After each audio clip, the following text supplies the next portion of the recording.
सब आदिवासी एक साथ एक है, हम सब आदिवासी, हम सब, अरे आदिवासी एक है का म्हणा, हम सब. चला एवढा आवाज सगळे काय महाराष्ट्राच्या मुख्यमंत्र्यापद आवाज बोलला, मी खंबीरपणे तुमच्या पाठीशी राहणार. तुम्ही चिंता करायची नाही. माझे आदिवासी बांधव, माझी मुलगी, माझा मुलगा सुरक्षित ठेवण्याची माझी जबाबदारी असल्यामुळे मनापासून धन्यवाद देऊन माझ्यावर खूप खूप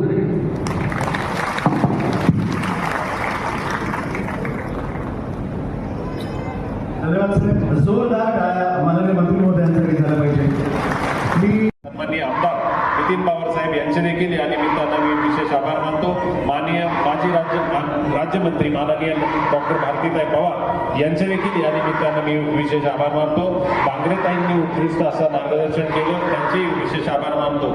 या कार्यक्रमासाठी समन्वय साधावा, वैद्यकीय असलेली औषधं आणि त्याचा वापर करणारे डॉक्टर यांचा देखील समन्वय व्हावा म्हणून या ठिकाणी काही डॉक्टर मंडळींना देखील निमंत्रित केलं होतं, तेही उपस्थित आहे. त्या डॉक्टर मंडळींचं देखील मी विशेष आभार मानतो. मंत्री महोदय, मी फक्त एक शॉर्टमध्ये सांगेन, मी उदाहरण सांगेन की या औषधीमध्ये काय ताकद आहे.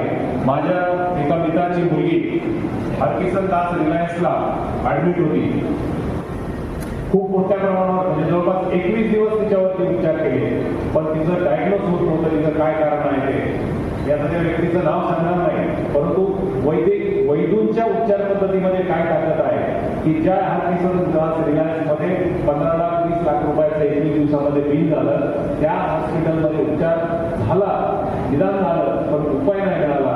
तोच आपल्या एका आंबेगाव मधल्या गोडेगाव प्रकल्पातल्या एका वैद्यूकडनं त्यांनी एक औषधोपचार घेतला. आज त्या मुलीचं 1.5 महिन्यामध्ये म्हणजे जवळपास 6 आठवड्यामध्ये 4 किलोचं वजन वाढलं आणि तिला असलेला आजार पूर्ण गायब झाला. ही खऱ्या अर्थानं आमच्या आदिवासी वैद्यकीय उपचारामध्ये ताकद आहे. मी स्वतः सांगू शकेन, कारण मी तळोद्याला आदिवासी विकास विभागामध्येच काम करत असताना, प्रांत अधिकारी असताना मला स्टोनचा प्रॉब्लेम झाला, फुटकड्याचा प्रॉब्लेम झाला. मला डॉक्टरने ऑपरेट करायला सांगितलं. मी ज्यावेळी प्रांत होतो त्यामुळे मला खूप मान सन्मान होता.